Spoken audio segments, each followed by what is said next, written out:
You put all this effort into something one term, and the next term, it is all thrown out the window. We saw that with the Trans-Pacific Partnership. Remember that? And now, would you believe, for all the song and dance, and hello and welcome to the Northern Miner Podcast, my name's Adrian Pocobelli. For all of the song and dance of the libido corridor, now, because of cuts to U.S. aid, it is now in question.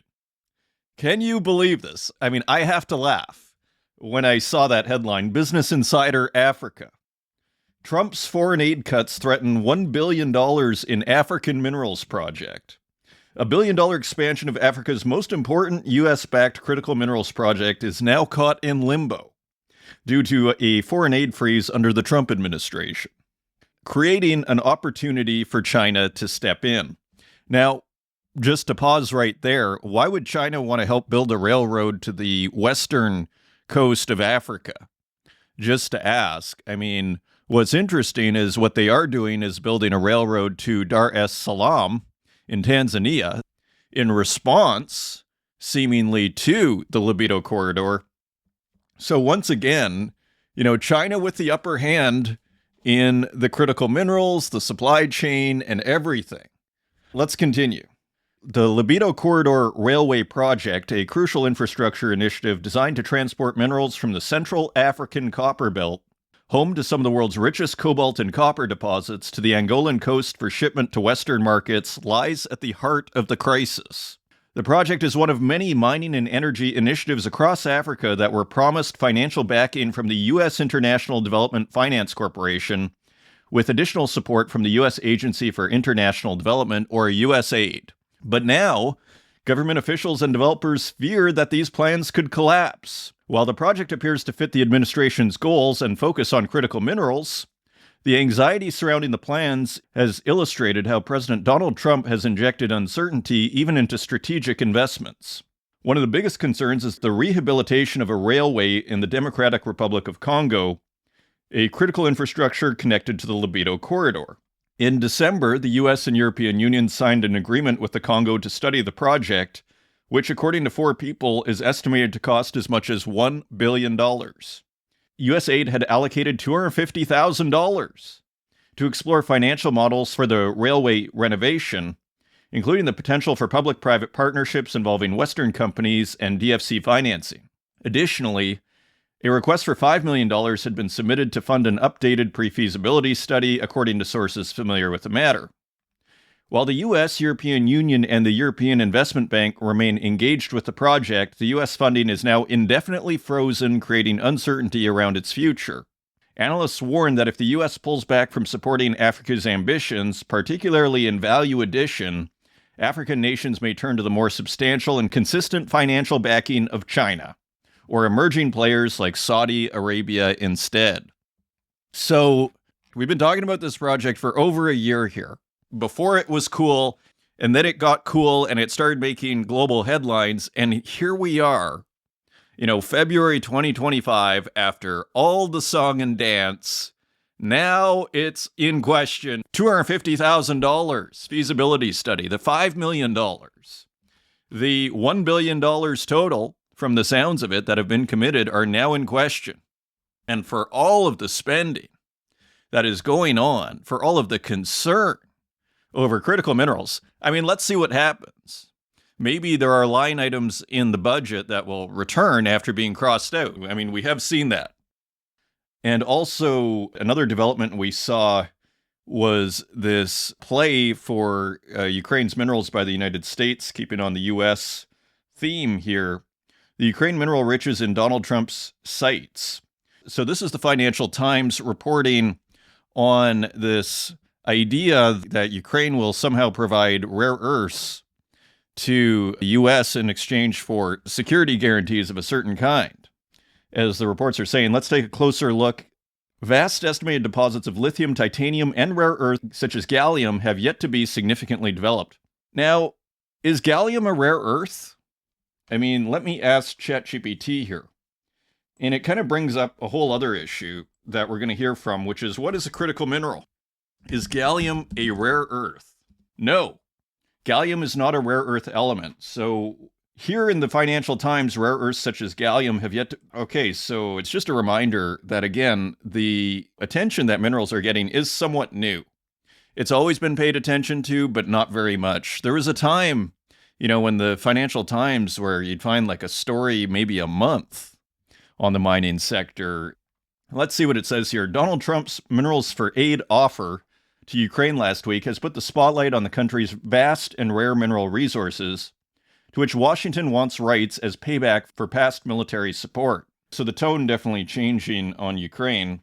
And kind of interesting, my understanding, as other people have pointed out, is that the rare earths are actually in the eastern side of Ukraine that Russia now controls. I am not an expert on this, but that is my understanding. Ukraine has large underground deposits worth up to $11.5 trillion of critical minerals, including lithium, graphite, cobalt, titanium, and rare earths such as gallium, that are essential for an array of industries from defense to electric vehicles. But these deposits, uncommon in Europe, have not undergone any significant exploration or development, processes that take years even under stable jurisdictions. Data is also lacking on the quality of the reserves, which is information investors need before pouring millions into new mines. The U.S. president's interest follows his vocal bid to buy Greenland, also rich in critical minerals. Western countries are racing to secure alternative sources of rare earths to China, which dominates the global supply chain. And again, the real choke point here is the processing. There have been moves we've seen in North America to that end. I believe in Saskatchewan, and I believe in Texas, there's also a facility that is being developed. Ukraine's subsoil holds an estimated 10% of the world's reserves of lithium. Used in battery production, according to government figures, reserves appear across some 820 square kilometers, but have not been mined so far. Among critical minerals, Ukraine has substantial proven reserves of zirconium, used in jet engines, and scandium, both of which are not yet mined. Some of its deposits of tantalum, used in semiconductors, niobium, which has superconducting properties, and the aerospace sector metal beryllium, are being extracted at small scale, but their potential, Ukrainian officials say, is vast. Ukrainian officials also say their country is in the top 10 in the world for reserves of titanium, used for missiles, planes, and ships. Only about 10% of its proven reserves are being developed, however. Now, there is pushback on this. Roman Opimak, former Director General of the Ukrainian Geological Survey, said last week there was, quote, no modern assessment, end quote, of rare earth reserves in Ukraine, and estimates were based on old Soviet-era studies. The minerals rhetoric amounted to, quote, heavy political posturing. The data is not modern. We have very little information of what's there, end quote, said Gracelyn Baskarin, the director at the U.S. Center for Strategic and International Studies. And finally, scrolling down, European and Ukraine officials told the FT that Zelensky may have made a strategic error by not including an overall value or any specifics when bringing up the mining rights for U.S. companies as part of a peace plan. Quote, it was written as a lure for Trump, clearly, end quote, said one senior European official involved in talks with Kiev. Quote, but the lack of detail meant Trump could essentially name his price. Some around Zelensky regret the way it was handled. They lost control of the narrative, end quote, the official added. A senior Ukraine official said Zelensky should have been, quote, crystal clear, end quote, about those resources being tied, quote, to future guarantees of American security assistance, end quote. Finally, Zelensky's team is scrambling to come up with an active counterproposal. The Trump approach has enraged his European allies, with officials at the Munich Security Conference last weekend comparing it to, quote, mafia blackmail tactics, quote, usury, and, quote, colonialism, end quote. And finally, we have a second European official is quoted as saying, quote, it's one thing to say we will help you liberate your land and then exploit the resources under the ground there. It's another to demand pay this bill for help we've already provided, end quote. So no shortage of controversy here. Trump, once again, at the center of the story. Moving over to the eastern DRC, we have, after what seemed like a pause, M23 has captured another city.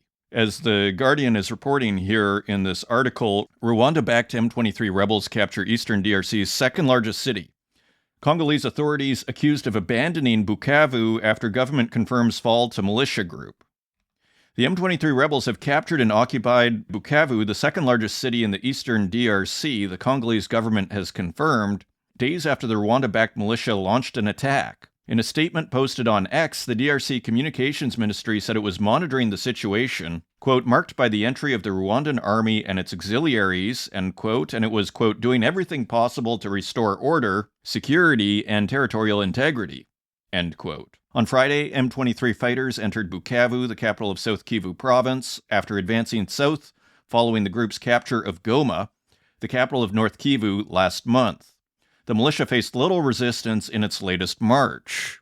One Bukavu resident, Blaise Bianmungu, said it had been, quote, abandoned by all the authorities and taken without any loyalist force, end quote. Quote, is the government waiting for them to take over other towns to take action?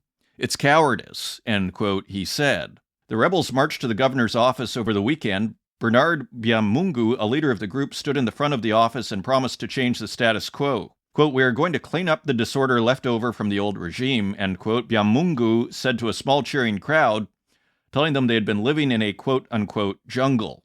On Saturday, the Congo River Alliance, a coalition of militias including M23, said it was committed to defending the people of Bukavu. Quote, we call on the population to remain in control of their city and not give in to panic, end quote, the rebel spokesperson Lawrence Kanyuka said. The DRC government urged calm. Quote, it calls on the population of Bukavu to stay at home and not expose themselves to avoid being targeted by the occupying forces, end quote, the communications ministry said on X. Interesting development there after what seemed like a pause and someone giving weapons to DRC, but I mean, we're getting all sorts of reports here. So this one seems pretty reliable that the city has been taken by the M23. Now, also in Africa, a huge mine collapse, 48 killed in Mali, and here is a story from allafrica.com. At least 48 people, mostly women, were killed when an illegal gold mine collapsed near Kenyeba in the gold-rich Kayes region in western Mali. The victims were reportedly searching for gold scraps in open-pit areas left by industrial miners when the ground gave way. According to reports, some victims fell into the water, including a woman carrying her baby. This marks Mali's second deadly mining incident in 3 weeks, following a tunnel flood in January that killed at least 10 people and left many others missing. More than 70 people were killed when a tunnel at a gold mining site collapsed in 2024. So, very tragic news out of Mali. And another tragedy that is unfolding here in Peru, in the Amazon that we're starting to follow here. Indigenous leader in Peru says illegal miners use children as, quote, human shields, end quote, in the Amazon. This is Reuters on February 17th via mining.com. The leader of an indigenous community in Peru asked for the government to declare a state of emergency on Monday and accused illegal miners of using children as, quote, human shields, end quote, in the Amazon. He will ask the Peruvian government to declare a state of emergency in the area to allow the eviction of illegal miners. Quote, they are using children between 5 and 10 years old as human shields when there's any action against illegal miners, end quote. Teofilo Kukush, president of the Wampis community located in Amazonian regions on the border with Ecuador, told local radio station RPP. Kukush said that the miners are, quote, incentivizing, end quote, some local residents with payments, and when authorities try to conduct armed raids, miners place children in front of the dredges they use to extract the gold from the river. Government officials were not immediately available to comment on the complaint. There have been several clashes and attacks on established mines that have left at least 30 people dead in the past 2 years. Last July, an indigenous land rights activist was found dead, and indigenous leaders said dozens of community heads have been murdered due to conflicts with miners, loggers, and drug traffickers. And it's no small business here. According to the local financial regulator, the Superintendency of Banking, Insurance, and Private Pensions, between January and October of last year, Customs reported $1.096 billion in operations linked to illegal mining. So, another tragedy unfolding in the Amazon. So, we have another story with the Cook Islands who made a deal with China on the economy and seabed mining, interestingly. So, again, this resource beat, all sorts of power is coming to countries that never really had it before in quite the same way, but the Cook Islands, which if you look on a map, is basically, let's call it a quarter of the way to the United States on your way from New Zealand. So closer to New Zealand. And interestingly, I guess New Zealand feels they have a certain claim to the Cook Islands. It's kind of ambiguous here. As it says in the summary via Reuters, Cook Islands release plan for pact signed with China. Deal spans seabed mining, disaster relief, and cultural ties. Protesters support existing ties with New Zealand. New Zealand calls for release of all agreements with China. So as it says here, this is Reuters February 18th.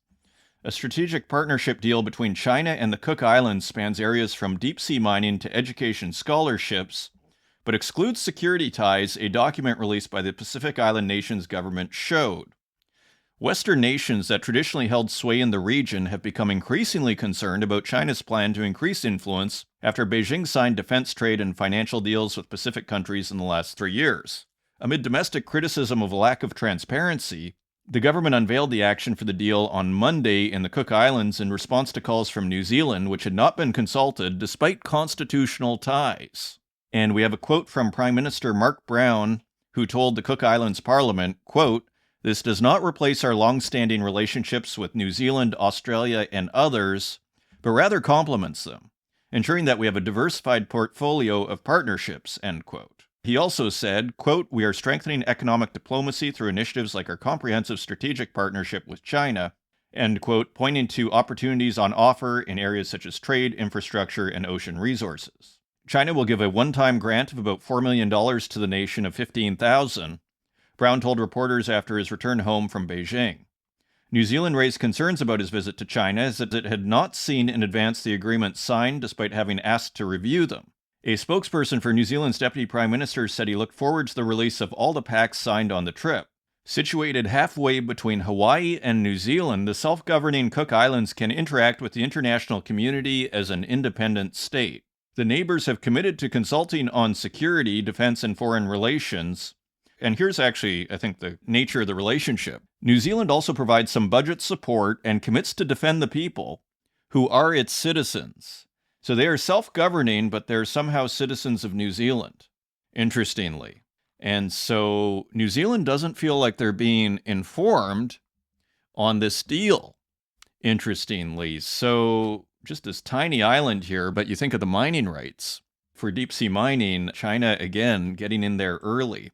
So coming up this episode, we have an excellent interview with Clifford Sosnow, who is Ottawa partner at Fasken, and also head of international trade and the investment group at Fasken. So super methodical thinking from a real expert here, Clifford Sosnow, on the trade relationship between the United States and Canada and the role that metals, say aluminum and steel, as well as the critical minerals, how that falls into the whole discussion, which Clifford says is quite a source of leverage for Canada. So a super interesting interview coming up. As well, on this week's Spotlight, I'm very pleased to welcome Paul Sun, President and CEO of Eminent Gold, who discusses the company's 3 projects in Nevada. A very exciting story there as well. So with that, a wonderful show ahead of us. If you want to find us online, you can find us at northernminer.com. You can find us on X at northernminer. You can find us on Instagram at The Northern Miner and on Facebook, LinkedIn, and YouTube, where we also host these podcasts, and wherever podcasts are available, including Spotify, SoundCloud, and Apple Podcasts. And with that, let's turn to Paul Sun, President and CEO of Eminent Gold, for this week's Spotlight. Joining us today, I'm very pleased to welcome to the show Paul Sun, CEO and President of Eminent Gold, for this week's Spotlight. Paul, welcome to the show. Thanks very much for having me, Adrian. Really appreciate it.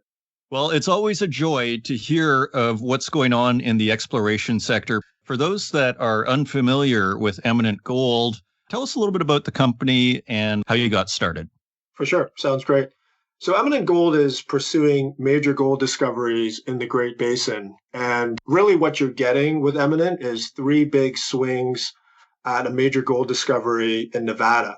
So yes, I'm based in Toronto, but really our technical team is on the ground in Nevada. And for those that don't know, Nevada is literally ranked as one of the top jurisdictions for gold exploration and development. I'll just give your listeners some tidbits. So U.S. gold production represents, the top 3 producer in the world, of which Nevada accounts for 84% of that production. And really, with our three projects, our flagship is called Hot Springs. It's a direct analog to the 50 million ounce Getchell trend. And I'm excited to say that we are drilling that right now. And our first hole has already hit major gold and arsenic. And I can talk about that a little bit later. And then we have two other projects called Gilbert South and Seltz in the Walker Lane. But maybe before we go into the projects, I can just give you a sense for your listeners who the team is. So I'm a trained mining engineer and past mining banker. So what that means is I've, worked at gold exploration companies and I've financed many gold exploration companies. And what I'd say is I really think that what we've put together at Eminent is better than anything that I've seen in my career. We have Dan McCoy as the chief geologist, and he's found gold twice before. He found 5 million ounces of gold in West Africa at Keegan Resources, and then again found gold in Mexico at a company called Caden Resources, and that company was acquired by Agnico. Rounding out the management team, we have Martin Bajic. He's our CFO. He's been around for over a decade. Michael Bebic was actually with Dan during the Keegan discovery, then went off to be a big broker at Haywood. And rounding out the board, besides Dan and myself, we have Ann Carpenter. She's a 35-year veteran and certainly is technical. She's very plugged in the Southwest U.S., so she's very insightful when we look at projects, as we are always opportunistic when we look at our pipeline of projects. And then finally, we have Michael Kosawan, who, similar to myself, is a professional engineer, and he was also a big broker at Sprott. So I'm sure your listeners are familiar with the Sprott name. And he has a deep Rolodex of high net worth investors down in the US. So what we always like to tell people is that we're really staked in the company. So management, directors, insiders represent 53% of the company. So we're very much aligned with other shareholders to find that discovery. And we're also proud of our cap table in that we only have just under 60 million shares outstanding. So what that means is, should we really hit that big discovery, the shares are positioned for torque. There's a famous mining magnate called Pierre Lassonde, and he developed what's called the Lassonde curve, which is really the life cycle of a mining share. And really what it shows is the steepest point of the curve, or where the biggest bang for your buck is as an investor, is at that point of discovery. So we feel that Eminent is positioned well with three big swings in Nevada. Okay, excellent. So sounds like a pretty strong team and pretty interesting district in Nevada, as you say. You mentioned that there was it 3 projects, and are they all in Nevada? That's right. We're a Nevada-focused company because obviously, geopolitically, there's a lot happening. You're seeing the troubles that Barrick's having, in Mali and other areas of Africa, South America even, so the nice thing about Eminent is you don't have to worry about waking up one morning and having, you're learning that the project has been expropriated away. So we really try to mitigate the risk as much as possible by being, in a good jurisdiction. And, there's no better than Nevada. Okay, excellent. So what have you basically found so far? Like, in a sense, what do you think is there, insofar as you can say? What has you excited about the projects? Sure. Well, I'll tell you what has us excited and what also has, some major mining companies excited is our flagship Hot Springs range. So as I mentioned at the outset, it's a direct analog to the 50 million ounce Getchell trend, which is, if you imagine, just effectively draw a line in the sand. And on one side of the line, there's these monster mines owned by Barrick and Newmont. And on the other side, before we showed up, there's literally never been any gold exploration at all. So it was pretty history making that when we staked this land and then methodically de-risked it every step of the way by first finding gold on surface, then finding that our gold on surface was actually higher levels than what the mines on the other side had. Then we wanted to prove that the plumbing was the same as that on the other side of the trend. And lo and behold, the geophysics, or, high level, it's like an X-ray looking at the ground to look at the structures, showed that the structure was the same. So really the next step was to drill. And our maiden drill program, we started that. And as mentioned, we put out our first hole, and I'll just read out a few intercepts. We got 2.9 meters of 2.2 grams per ton gold, 3.9 meters of 2.4 grams per ton gold, 4.6 meters, 1.4 grams per gold, and over 2,000 ppm in some cases of arsenic. And why arsenic is important is Getchell is a Carlin style area, and arsenic is associated with gold. It's known as a pathfinder. So the fact that we're not only finding gold, but we're also finding significant arsenic is very significant. So that's our first hole. It's very exciting. As mentioned, it's getting a lot of attention because this is unique. It's never been done before on this side of the trend, and we're already drilling hole number two, and we'll have results out in a few weeks. So is the focus then on the flagship, generally speaking, and then the others, you're still doing work, but really it's all about the main project? Yeah, I mean, theoretically, we're in a situation where we could drill all three in parallel. Right now, we're taking the approach, we are a small company and we're very conservative with our capital. So right now, we are only drilling hot springs and we will continue to drill there, provided we continue to find success there. But with that said, we're always moving forward our other projects. So just real quick, our other projects, Gilbert South and Celts in the Walker Lane, another area of high endowment in Nevada. So to give you a sense, 80 million ounces of gold, 700 million ounces of silver in this area, 5 distinct gold districts. So we fully own these two projects. And for Gilbert South, as an example, it's our most advanced project in that there has been some historical drilling. But the work that we've done, we found gold up to an ounce per ton on surface in some cases, is we're looking at a different area. And what I'll also mention is, exploration is risky, of course. So what we always try to do is mitigate the risk as best as possible. So we look for analogs. We don't want to recreate the wheel. We look at, hey, Getchell's very prolific. Let's see if our project is similar to that. And with Gilbert South, it's the same thing. So in this case, it's a high-grade vein system where if you imagine an underground tree where the tree's trunk is the main feeder of gold, and then it branches out, into its various branches. And we feel like we're standing right at the top of those branches. So we have very, little, we don't have to drill very deep to get to the heart of the system. So right now the plan is that we're effectively permitted and we can drill that later this year. Now, if the market, if the gold continues to push, 3,000, then we could be in a situation where we drill it at the same time as hot springs. And then on our third project, we just acquired it in December. It's called Celts. And why it's very exciting is that it came to us from the same technical team that brought Silicon, which is a 4.2 million ounce deposit, to Anglo Ashanti. So, of course, Anglo is a very large company. And once again, we believe that our Celts project is a direct analog to Silicon, which, by the way, has grown from 4.2 million ounces. They've extended that area to over 13 million ounces of gold. And it's significant because not only is that the most recent discovery out of Nevada, but it's also the most recent geological model. So historically, people thought there wasn't gold in this particular area because you wouldn't see it on surface. But really what's happening, again, looking at the analog, is imagine an underground volcano protruding up.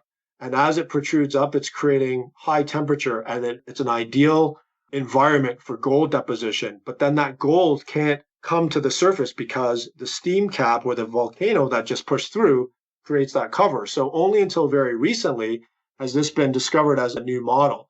So this will be our third project, and we'll likely do probably some geophysics before we start drilling. But once again, we could be in a position to drill this year in 2025 as well. So it's a very exciting year for us this year. Okay, excellent. It sounds exciting. So as we wrap up here, Paul, boil it down for us. Like, what is the opportunity for investors here with Eminent Gold? Yeah, I'll basically say this, again, as a past banker, I've seen a lot out there. I think we tick all the boxes on what an investor would look for. You're getting a team that has found gold twice. So if you're an investor, while Dan found gold in West Africa, you would have made an 18 times return on your money. If you were an investor during the Caden takeout by Agnico, even in a gold bear market, you would have made 5 times your money. So the team has shown that it can create tremendous shareholder value. We're also in the best jurisdiction for gold exploration and development, which is Nevada. And we have 3 big swings to move the needle for a major. Because look, at the end of the day, everyone knows that the seniors are running low on reserves and they need big projects to move the needle. So the fact that we are at that inflection point with our three projects on the cusp and Hot Springs is certainly, we believe, in the infancy of a major discovery based on hole number one. That is really why you would want to invest in us. You're getting a proven management team, good jurisdiction, and should we find success, you're really getting the maximum torque on those shares on a tight share structure. Paul Sun, President and CEO of Eminent Gold, thank you for joining us and telling us all about what you're working on in Nevada. Thanks very much, Adrian. I appreciate it. And thank you once again to Eminent Gold for sponsoring this week's episode of the Northern Miner Podcast. Turning to the website, a column from Reuters, critical minerals is a meaningless term, needs new definition and strategy. And the words that run through my mind are, ain't that the truth? You know, as I mentioned just 2 or 3 weeks ago, shall we just call all metals critical? I'm not sure which metal we can really do without. They seem to all have a pretty important function. Or at least we found functions for each of these metals. This is Reuters via mining.com, and the author is Clyde Russell, a columnist for Reuters. The term critical minerals has become so widespread that it has effectively lost its meaning, as it could be applied to virtually every metal being mined. This is exactly the point I was making, literally 2 weeks ago. What is needed is a new definition that differentiates between what is genuinely vital to a country and what is just something of importance. It also was clear at last week's Mining in DABA 2025 conference in Cape Town that what is critical to one country isn't necessarily of much importance to another, and we heard that with South Africa declaring coal a critical mineral.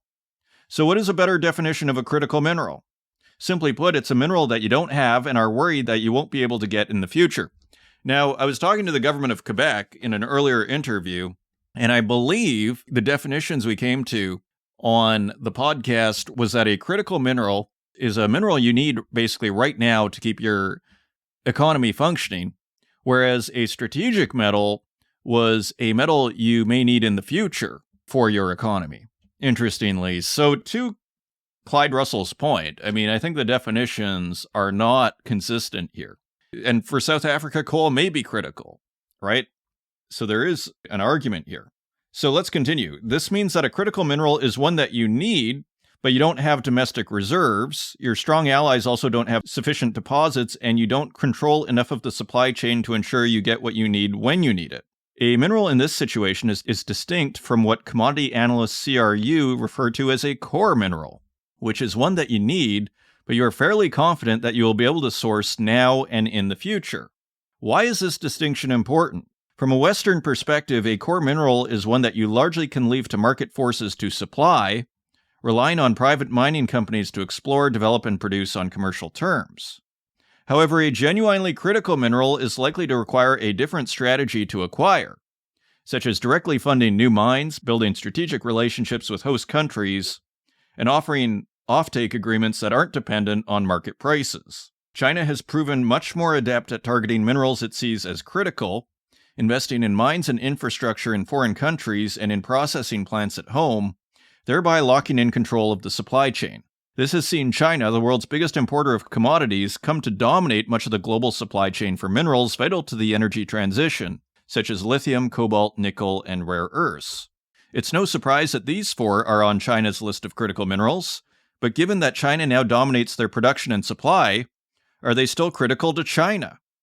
The answer is probably not, but only because Beijing was strategic rather than solely commercial in how it went about ensuring it could ensure supply. So it becomes a bit of a semantic word salad here, to a certain degree. These four minerals are also on the critical list of both the United States and the European Union, as are copper, aluminum, antimony, graphite, and tungsten. Critical minerals that are on China's list alone include iron ore, gold, potash, and uranium. It could be argued that these are indeed genuine critical minerals for China, as they are both vital to the economy and ones where Beijing has limited influence over the supply chain. Take iron ore. China relies on imports for more than 80% of its needs, and of its imports, more than 90% come from Australia, Brazil, and South Africa. So finally here, in Clyde Russell's argument, turning to the United States and Europe, it could be questioned as to why copper is on their critical mineral list, as there is little threat to supply given much of the world's mined copper is controlled by Western companies, in countries that are broadly aligned with the West. The same could be said for aluminum and lithium. And there are questions as to whether cobalt is actually that vital for the energy transition any longer. Nickel is an interesting case, as both the United States and the European Union classify it as critical, but they have done nothing to ensure supply. Rather, they have allowed Chinese-controlled mines and processing plants in Indonesia to dominate the market, while those in countries like strong ally Australia are shuttered amid low prices. Exactly. I think really the takeaway here is there needs to be a comprehensive attempt to really have an independent mineral processing supply chain for the West. It needs an alternative, because otherwise it will simply, as Kirit Jutla pointed out, it will be beholden. Western countries will simply be beholden to whomever runs that critical minerals supply chain, as we see with the export restrictions and bans on minerals like antimony, tungsten, germanium, gallium. Graphite now has export controls. So it just seems like the simple answer here is mineral processing, and that it's basically, it all has to be independent. Whatever metal you need in your economy, which is pretty much all of them, you're going to need the processing in an independent place. I mean, to me, that is the takeaway here, based on the, shifting semantics here of this argument. Let's continue. Brazil hints at WTO complaint, tax on U.S. products after Trump steel tariffs. So just a headline there. And just briefly, here's a quote from President Luiz Inácio Lula da Silva, who said on a radio interview on Friday, quote, "I hear they are now going to tax Brazilian steel. If they do it, we will react commercially, either by filing a complaint to the WTO or taxing products we import from them." End quote. So Lula looking to respond, and more on the trade war in this week's feature interview. Continuing on, Trump says he would not mind if Nippon Steel took minority stake in U.S. Steel. So isn't that interesting? This is Reuters via Biden.com. U.S. President Donald Trump said on Friday he would not mind if Nippon Steel took a minority stake in U.S. Steel, but noted the Japanese company was considering purchases of U.S. Steel's debt. Trump's remarks were made to reporters at the White House days after the Republican president ruled out a purchase of the struggling American steelmaker by the Japanese giant. Quote, "Minority stake I wouldn't mind greatly," end quote, Trump said in response to a question on whether he would support such a move by Nippon. Quote, "What they're doing right now is they're going to be investors, and they're going to be investing in, I think, debt and various other things," end quote, Trump added. Nippon Steel and U.S. Steel did not immediately respond to requests for comment. Remember, I think I was discussing this in last show, how they kind of want the deal to happen, but they need to change the semantics of it. It seems like we're kind of back to the language game here on this very real world. That's kind of what's beautiful about this beat. It's about the real world. It's about physical reality. And so you see how language is adjusting here as these stories evolve to whatever needs to happen in the real world. Continuing on, Australia should supply uranium for nuclear power, says U.S. Energy Secretary. This is Reuters via mining.com. And just a couple of lines, very short article. The United States, quote, "would love to," end quote, "see Australia supplying uranium for nuclear power," U.S. Energy Secretary Chris Wright said on Monday, speaking at a conference in London. Quote, "I would love to see Australia get in the game of supplying uranium, maybe going down that nuclear road themselves," end quote, he told the Alliance for Responsible Citizenship event, speaking via video link. Continuing on, Australia passes tax incentives laws for critical minerals. This is Reuters via mining.com. Australia's parliament has passed laws that would give production tax breaks for critical minerals and renewable hydrogen in a boost for energy transition plans as it aims to hit the net zero emissions by 2050 and reduce dependence on China. The law, passed on Tuesday, will create tax incentives worth 10% of processing and refining costs for 31 critical minerals from the fiscal year ending June 28 to 2040, for up to 10 years per project, the center-left Labour government said. For renewable hydrogen, a tax incentive worth $1.26 per kilogram of renewable hydrogen produced will be offered. Quote, "By processing more of these minerals here in Australia, we will create jobs and diversify global supply chains," end quote, Resources Minister Madeleine King said in a statement. Continuing on, China's BYD holds mining rights in Brazil's Lithium Valley, documents show. What's super interesting about BYD is how they're trying to control all aspects of the supply chain that concern them, from the mining of the metals themselves all the way to the ships that deliver the cars. You see that massive, transportation ships with BYD on it. So let's look at this article. This is Reuters via mining.com. Chinese electric car maker BYD acquired mineral rights for 2 plots of land in a lithium-rich part of Brazil in 2023, entering the mining business in its biggest market outside of China, according to the public records reviewed by Reuters. The EV producer's acquisition of mineral rights in Brazil is its most concrete step so far towards mining strategic minerals in the Western Hemisphere. The previously unreported acquisition of the mineral rights in late 2023 was made by BYD's subsidiary Exploração Mineral do Brasil, which was created in May of that year, documents showed. The plots are just a half-day's drive from BYD's new factory project in northeast Brazil, which it also agreed to invest in 2023. They also neighbor plots owned by U.S.-listed miner Atlas Lithium. BYD declined to comment on the matter. It also says here, BYD, which bought stakes in major Chinese miners, was one of 6 firms allowed to bid on a Chilean lithium project last year, and outlined plans for a lithium cathode plant in northern Chile. Continuing on, China tightens rules on new copper smelters to curb overcapacity. This is Bloomberg News via mining.com. So, unlike the West, where they're scrambling to create new refineries and smelters, here in China, they have too many. Interestingly, this is Bloomberg News via mining.com.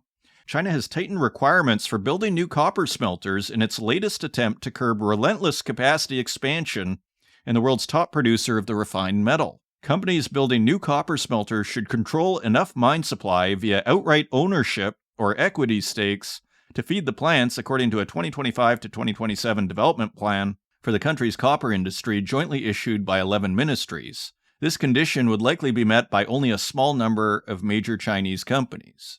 The sector has seen cutthroat competition for raw material as mines across the world face production disruptions, falling grades, and higher exploration costs. Spot processing fees have plunged below zero, causing industry-wide losses and threatening output cuts at Chinese plants.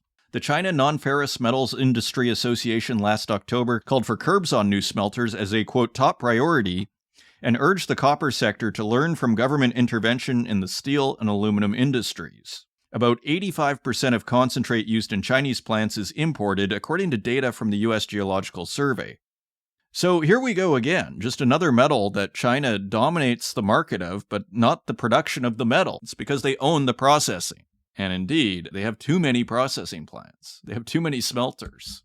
A great problem to have in this world of competing supply chains here. Continuing on, lithium stocks drop as CATL's refineries restart weighs on prices. This is Bloomberg News via mining.com. Asian lithium producer shares fell as a restart of a Chinese refinery run by Contemporary Amperex Technology and Jiangsu Lopal Tech risks weighing on potential price recovery of the battery metal. The resumption, which came after nearly a 5-month halt, could pressure on a market that's already grappling with a surplus and a shakier outlook for electric vehicle demand. Lithium prices have yet to see a meaningful rebound since collapsing about 90% from a peak in 2022, despite a slew of producers worldwide cutting spending or delaying expansions. Also, an interesting story that has been developing, this idea that there's a tight supply in gold. We got a story here from Bloomberg News via mining.com. South Korea's mint halts gold bar sales as supply tightens. South Korea's mint has temporarily suspended sales of gold bars, adding to signs of widespread tightness across markets for physical precious metals. The Korea Minting and Security Printing Corporation said it's facing problems with sourcing supply and managing demand, and that it will try and resume sales as soon as possible, according to a notice on its website. And you are seeing strange tweets, say, from Elon Musk talking about auditing Fort Knox and implying that there's nothing there. For what that's worth, the move comes as traders worldwide rush to deliver bullion to the U.S. ahead of potential tariffs on the metal. Prices for gold on New York's COMEX have surged above international benchmarks, resulting in unprecedented tightness and record outflows from London vaults. So quite interesting developments there. And finally, Agnico Eagle threatens to oust Barrick from number 2 gold ranking. And this is Bloomberg via mining.com. Agnico Eagle Mines is threatening to snag the title of world's second largest gold producer from one of its top rivals. Then that is quite an achievement, considering where we were, say, 4 or 5 years ago. when Sean Boyd, then CEO, was saying, we don't need to grow any more than we are. I think it was when they were at 2 million ounces and Barrick was at 5 million ounces annual production. Let's see what it says here. The Canadian Mining Company aims to churn out 3.3 to 3.5 billion ounces this year, according to full-year earnings posted Thursday. That's on par with Barrick Gold, which is currently the number 2 gold miner. Barrick expects output to decline, while its giant mining complex in Mali remains shut. Newmont, by far the world's top producer, expects to produce 6.4 million ounces in 2025. Agnico Chief Executive Officer Ammar Al-Joundi shrugged off the potential change in rank, insisting size doesn't factor into the company's strategy. Quote, "We've never cared about whether we're bigger than these guys or those guys," end quote, said Al-Joundi, a former Barrick executive, in an interview Friday. Quote, "We only care about whether we're growing our value per share. If I had less production at double the margins, I'd probably do it," end quote. And that stock, there's a chart here in another article from Bloomberg News via mining.com, record gold prices test for top miners, and you see in that article, which I highly recommend you look at the chart, and you see how Agnico Eagle has totally outperformed Barrick, Newmont, and the gold price. It is quite impressive. So Agnico Eagle really kind of stealing the show last year. And final story, which could have been at the top of this show or the top of the news. Rio Tinto tests virtual X-ray technology for mineral exploration. This is by a staff writer at mining.com. And this is something I've been talking about. We see the exploration industry from an investment perspective, and it's just waiting to be disrupted. Like from a cyclical point of view, it seems like it's just waiting for some technology where all of a sudden all these small companies that actually have something beneath the ground are able to find it in a much cheaper, more efficient way. So let's see what it says here. Rio Tinto Exploration has partnered with deep tech startup Atomionics to test a quantum gravity sensor in mineral exploration for the first time. Atomionics said the portable sensor, called Gravio, when installed on a moving vehicle, can map underground resources like a, quote, virtual X-ray, enabling exploration to be 10 times faster and more precise without having to send anything underground.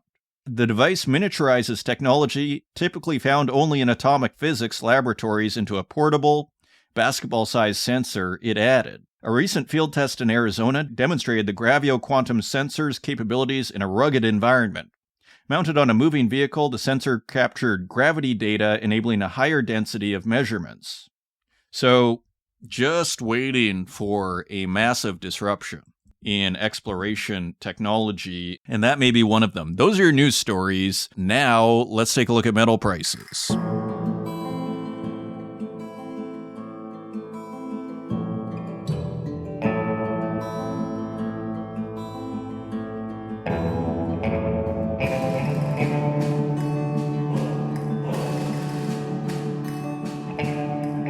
And turning to metal prices, let's take a quick look at the bond market for context. The U.S. 10-year bond is yielding 4.52%.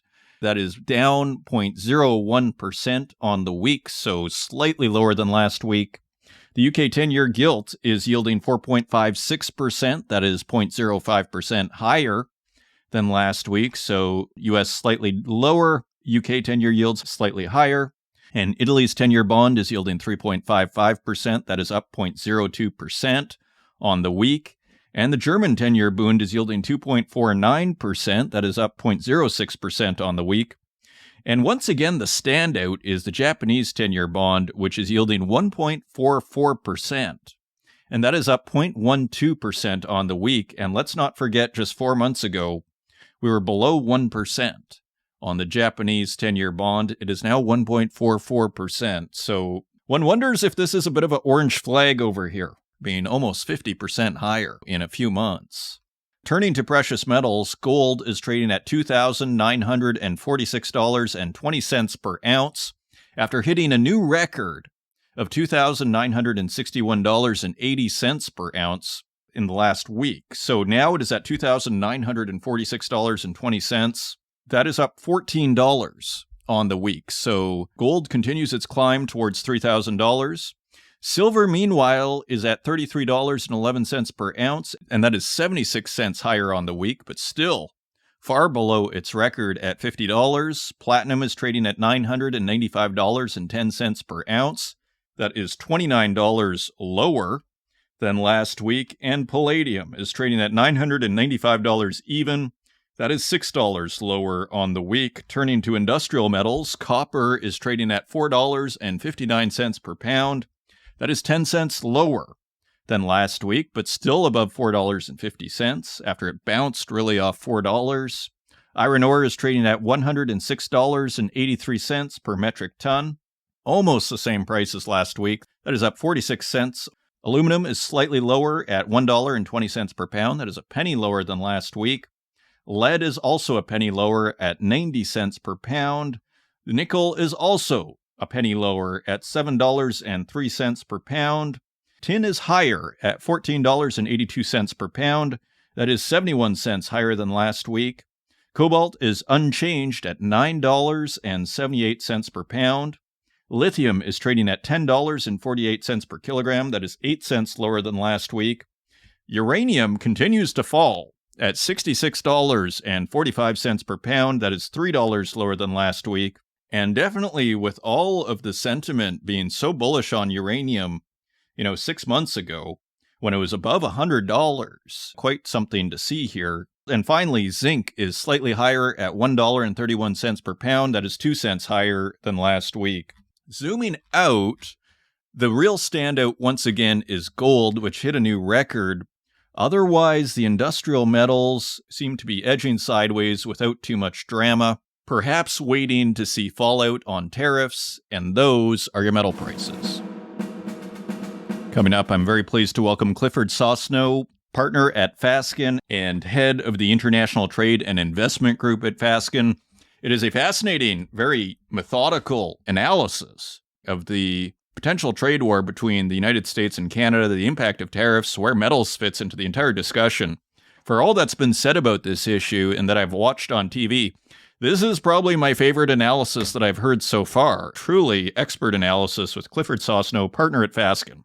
On this week's Northern Miner podcast, I hope you enjoy the conversation, and I will see you on the other side.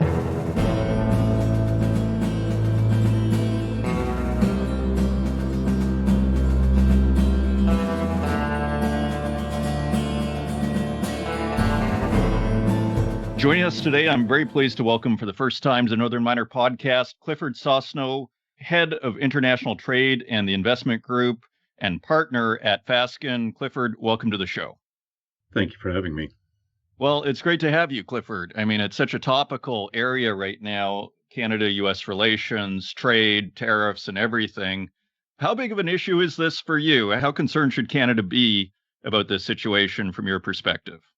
Well, I can tell you since the first day of the inauguration, when the president issued a slew of executive orders, I've been pretty busy nonstop on dealing with this. I'm suggesting we be concerned about it because the companies that I'm dealing with are very concerned about it. I think the headline is there's enormous disruption and uncertainty and anxiety at a commercial level about both cross-border commercial trade, but also investments, loans, management of costs, liability.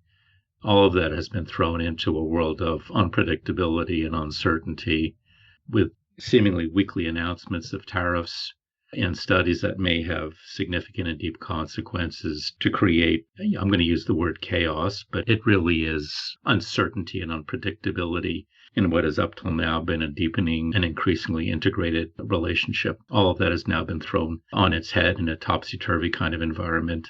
So it's a very uncertain, difficult time.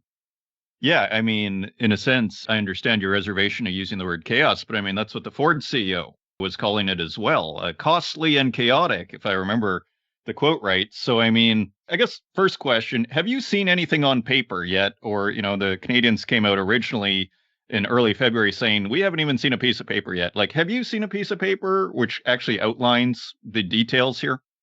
Well, the president has issued a series of executive orders, including the imposition of tariffs, a series of executive orders on energy, including the mining space and critical minerals.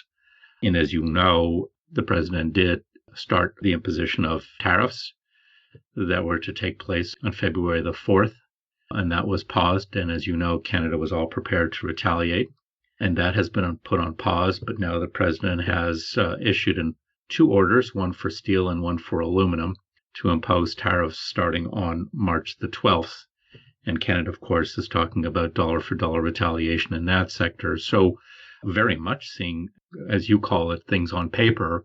What the president has done is issued I'm going to use the word fire hose of executive orders dealing with cross-border trade, cross-border investment, and also including the energy and the mining space. And Canada has clearly indicated it will engage in dollar-for-dollar retaliatory responses. Right. So you mentioned steel and aluminum, and it seems to me they're the two, most used metals in automobile manufacturing. How do you see this working out? Like, it seems like, okay, this is going to be a problem for Canada. Canadian producers, all of a sudden their steel and aluminum is going to be more expensive. How big of a problem do you see this being for companies like Ford and automobile manufacturers in the States? Like, can they readjust, do you think? How problematic is this?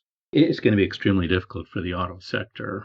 It is a very integrated, very structurally baked in cross-border industry. And as you know, steel and aluminum is a backbone to the automobile industry. So what you're dealing with is costs on both sides of the border for product that goes across both sides of the border. We do not know yet what will be covered by these steel and aluminum orders, but if the president is expansive as an interpretation, he's not only talking about, for example, steel, but he's talking about steel, quote unquote, derivatives. Aluminum and aluminum derivatives. These are downstream products. If they're very large in their scope, if it includes a very large basket of items, and we're talking a 25% tariff on top of any other global tariff that the president may administer come early March, we're talking about the possibility of a 50% tariff on steel and aluminum and many steel and aluminum downstream products going across both sides of the border. And when you're talking about the automobile industry, where products cross the border multiple times, sometimes dozens of times, the cost just becomes, again, I'm going to use the word astronomical in terms of production cost and in terms of consumer cost. And it's for that reason that the captains of the automobile industry are exceedingly concerned about this issue of retaliation on steel, aluminum, the global tariff, and a trade war. It's just such a baked in and such an integrated industry that the ability to pivot and to go to separate markets or to rely on internal markets is an exceedingly difficult thing to do. Right. And I want to get there in a second in terms of, say, Canada's kind of diversification strategy and how it might go about it. But, from my perspective here, help me out. It seems like this could be somewhat self-defeating, as the Ford CEO was saying from the American perspective. Don't they need, to a certain degree, a certain amount of the critical metals, even the steel and aluminum for that matter? You have the Pentagon investing, I think it was fireweed zinc, in a tungsten mine. Now China's banning tungsten or putting export restrictions. How self-defeating is this from your perspective? Or do you see it as like, no, maybe companies will move to the States and it might work out? Or I guess maybe it's an unknown question. Well, some companies are, I'll take your last point first. Some companies are thinking about jumping over the border and setting up operations in the United States. Some Canadian companies are, precisely because of the deep costs associated with the trade war in this area. But generally, trade wars tend to be a double-edged sword. Yes, you're depriving your primary markets of goods, finished products, primary products, but at the same time, you're depriving your own market of buyers. So loss of revenues could have a deflationary impact, could result in shutdowns in production, could result in layoffs. Could have a really significant impact. And in fact, several economists have said that a significant trade war could result in several lost percentage points of GDP. Trade wars tend to be, by definition, self-harming. In addition to harming somebody else, you're also harming your own market because you're creating an expense to send across the border, an expense to receive. And in this situation of steel and aluminum, it is hard to understand the logic behind it other than the president wanting to pump up, again, if I can use that word, and favor domestic manufacturing in the United States. But it's a hard It's a hard mechanism to do so because the United States is very reliant on Canada for aluminum. Almost all of its aluminum production is coming from Canada, certainly at the primary level. And on the steel front, both Canada and the United States have what many economists have said are a relatively balanced trade, 10 billion going into the United States, 10 billion going back into Canada. So the notion of a deficit in the trade between Canada and the United States on steel is lacking. So the logic behind it is hard to understand, particularly given the potential and significant harm from a trade war. But the president seems to be saying, look, I want to have a rekindling of U.S. manufacturing. And from my perspective, the only way to do that is through trade walls. And he recognizes that there'll be short-term pain. What most economists and what we're saying is the pain will not be short-term. The pain will be structural the longer the trade war lasts. That's exactly where I wanted to go, because if we were to be charitable and say, okay, there's method to the reasoning here in the U.S. that, okay, let's create a more domestic steel production and aluminum production. I mean, this all takes time, right? And here U.S. automobile manufacturers are facing down really BYD with very cheap, reportedly high quality cars. So do you agree with my line of reasoning there, or am I missing something? No, I think it is not something that would be able to be done in the short term. I'm often asked the question, well, what about other markets? For Canada, and of course, Europe is a very large market, and Canada has a free trade agreement with Europe. But the United States, for certainly Canadian enterprises, has been a favored market for any number of reasons built in over the decades. There's cultural connections, there's geographic connections, there's legal connections, a similarity of understandings on legal terms. It's very easy to do business between both Canada and the United States. There's significant costs on both sides of the border to breaking those chains, qualifying suppliers, qualifying buyers, dealing with additional transportation costs, insurance costs, and any other number of geopolitical costs, including sanctions and export controls when you're dealing with foreign markets, including Asian markets, that you just don't have in a cross-border trade between Canada and the United States.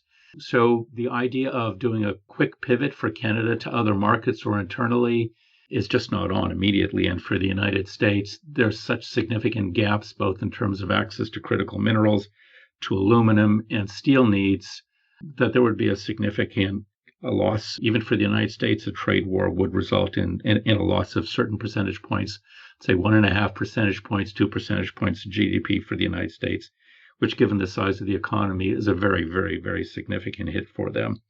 So it's a very structurally integrated relationship built up literally over the generations, that if you put a knife through the border and you cut the two, you're essentially putting both economies on either side of the border in peril. Indeed, it seems that way. So looking at it from the Canadian government's perspective here, as you mentioned, diversification of your markets, what other choice do you have than to really look for other markets? You mentioned Europe. There is a free trade agreement. Europe has its own issues, as does Canada, say with supply management. What other options are there? I mean, is China a viable option in your view, or is it politically too difficult? Southeast Asia? What other options does Canada have from your perspective? Well, Canada has what's known as a Trans-Pacific Partnership Agreement with several Asian and Southeast Asian countries. And of course, Canada's exploring, obviously, it's got a free trade agreement with Chile. It's always considering exploring markets in Latin America, in particular Brazil. It's talking now about a free trade agreement with Indonesia. Of course, it's got a separate free trade agreement with the UK. So Canada has a grid of free trade agreements with countries around the world and is exploiting them, and it is using them, but they do not at this stage of the game match the cross-border trade that Canada certainly has with the U.S. It'll simply take time to build that up if it ever gets to the level that it currently is with respect to the U.S. And I've mentioned some of the issues, the cultural differences with respect to China.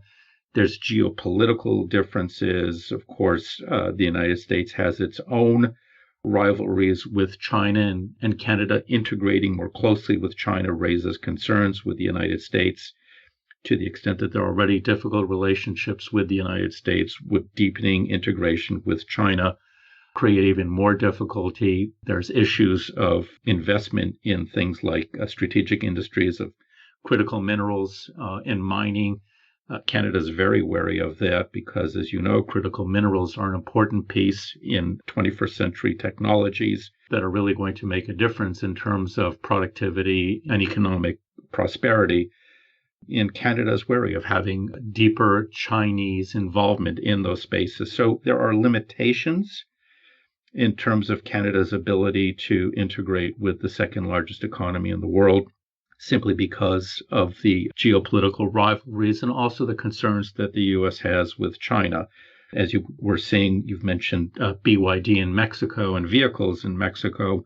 Both the Biden administration and the Trump administration are very wary and very concerned about increasing Chinese investment and Chinese manufacturing in Mexico, creating effectively a made in North America product, but really coming through Chinese investment.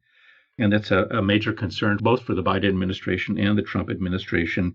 Both have threatened to impose 100% tariffs on vehicles coming from Mexico, where the manufacturers are Chinese. And so there are limits to what Canada can do in terms of deepening its integration with China. Canada is wary also, as you know, because of the claims of interference in Canadian elections. And so there are limits. There's just natural limits, both economic, both strategic, geopolitical, in terms of what Canada can do in pivoting towards China. As mentioned, there is that free trade agreement with Europe. Canada is taking advantage of that free trade agreement, but it takes time. As many of your listeners will know, Europe has never fully bought onto the free trade agreement with Canada. It is, quote unquote, provisionally adopted, meaning it's a temporary agreement. It hasn't been permanently accepted by all the countries of the EU. And this, again, creates a certain level of instability and unpredictability. But it's a major market, and it's one that, if the United States becomes blocked, will become an increasingly important and attractive option for many, both suppliers and buyers. It does seem like a potential nice match. I mean, if, German auto manufacturers, to use the auto example again, are looking for metals and minerals, it seems like there's incentive there to make things work. So a couple of questions as we start to wrap up here, Clifford. First of all, on the positive side, when you mentioned there could be devastation on both sides of the border here. On the positive side, could we say this is maybe a good wake-up call for, Canadians and the Canadian economy in order to, in a sense, to have less dependency and be more independent? People talk about the natural gas that goes at a pretty cheap rate to the U.S. or even the oil. Maybe it should be refined, say, in Canada. Do you think there's a wake-up call? I would say there is, but do you think it's a good thing to a certain degree in some respects, what's happening? Well, it's a cold shower first thing in the morning, and I would put it equivalent to that. There's a realization that generations of philosophy and commercial wisdom, commonly shared wisdom of deeper integration with the United States, is a good thing. It's starting a conversation. Where that conversation leads is not clear at this stage of the game. I would say one thing, if I was advising anybody, it's a question of what is the pain point associated with doing business in the United States and continuing to do business in the United States. And buyers in the United States, even if there are tariffs, even if there are licensing regimes, do the margins make sense even in those kinds of situations?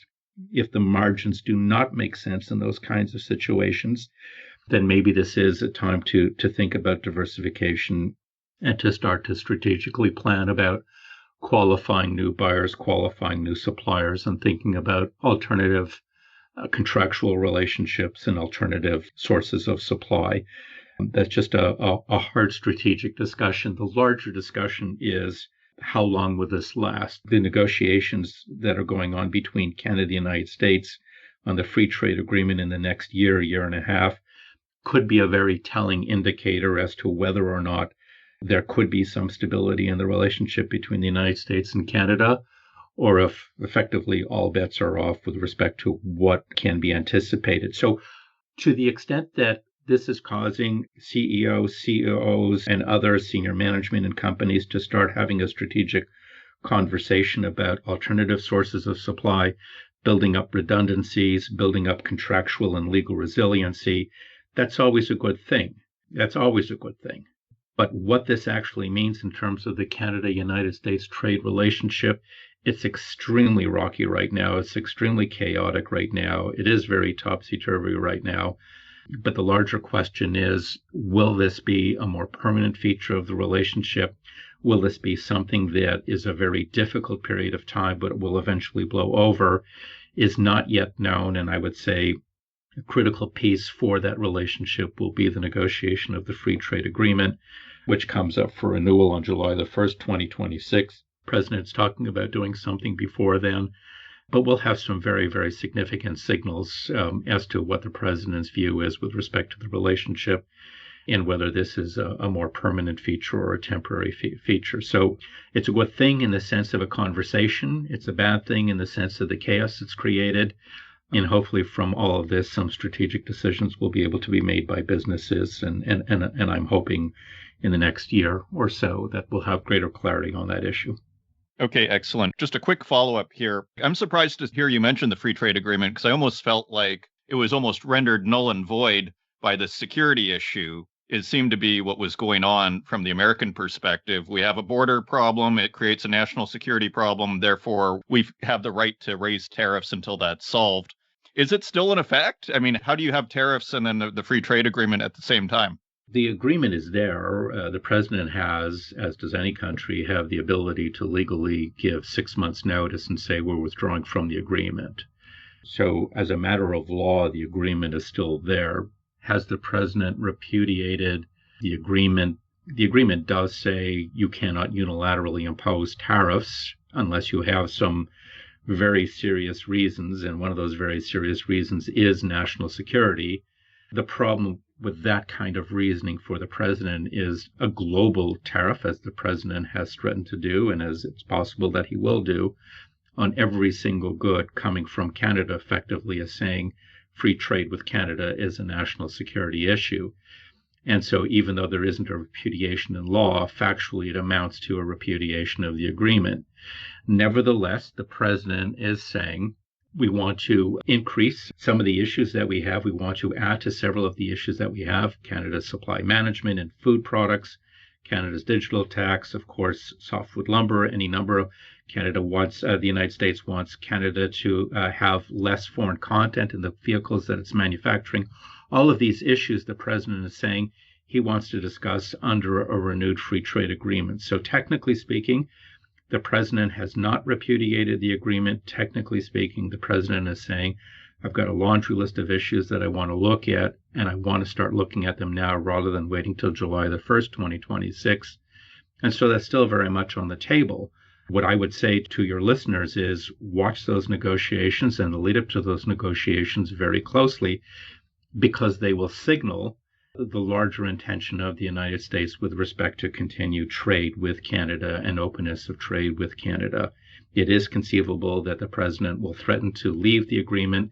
It's conceivable that the president will say we want to withdraw. If the president does not, then I would take that as a signal that the president still believes in that free trade agreement, but feels that it needs to be rebalanced. An agreement that he initially negotiated back in 2020 and said was the greatest agreement that the United States has negotiated with any other country.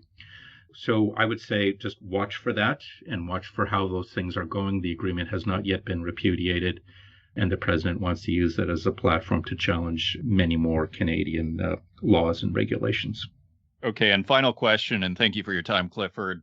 Regarding the metals, just bringing it back to the metals, this is, a metals podcast.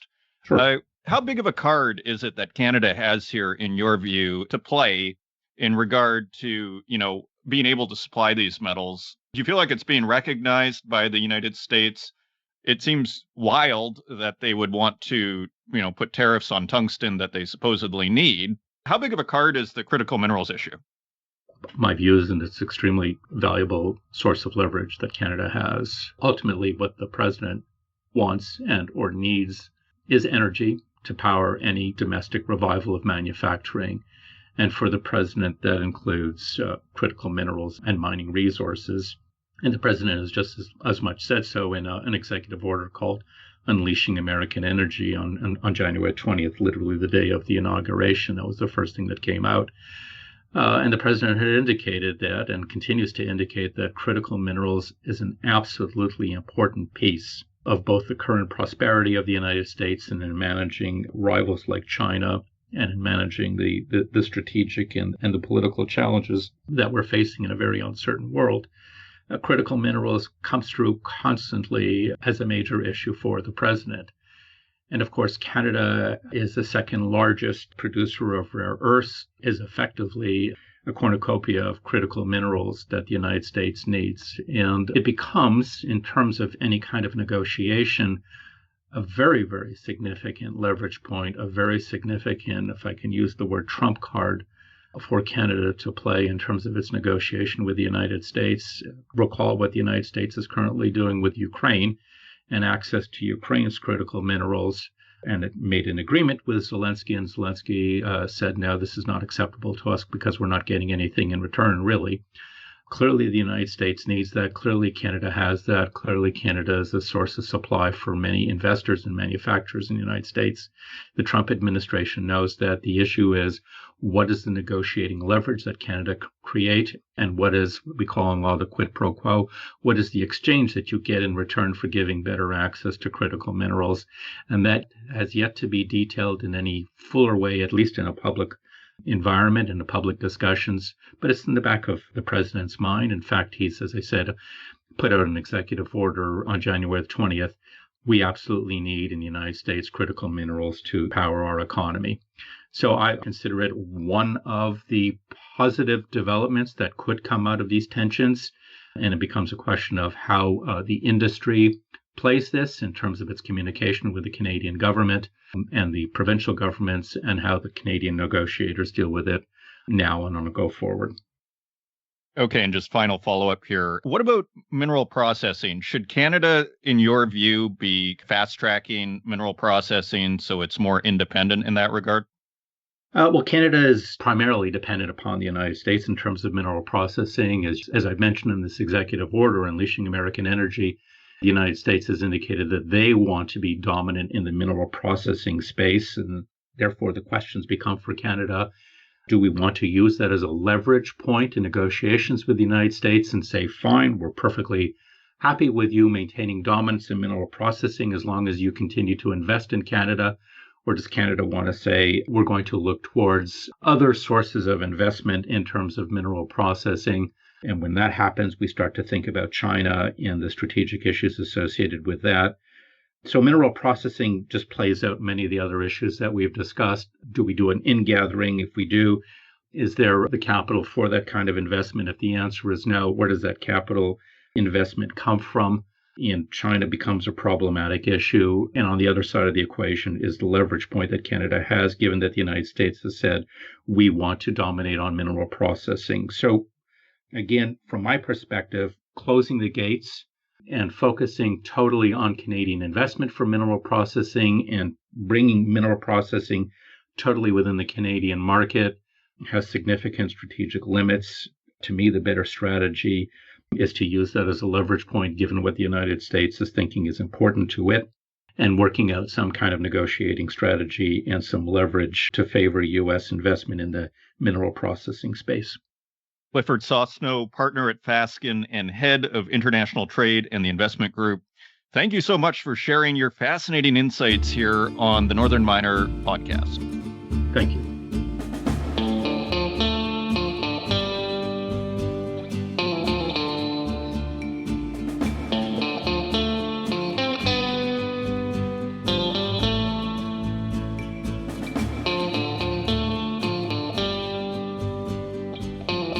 And thank you once again to Eminent Gold for sponsoring this week's episode of the Northern Miner podcast. You can find out more at eminentgoldcorp.com. And thank you once again to Clifford Sosnow for appearing on this week's podcast, a fascinating discussion on the trade dispute between the United States and Canada. And thank you, dear listener, for continuing to support this program. If you want to help out the podcast, please leave us a review in the Apple Podcast directory, share it with your friends, and until next week, take care.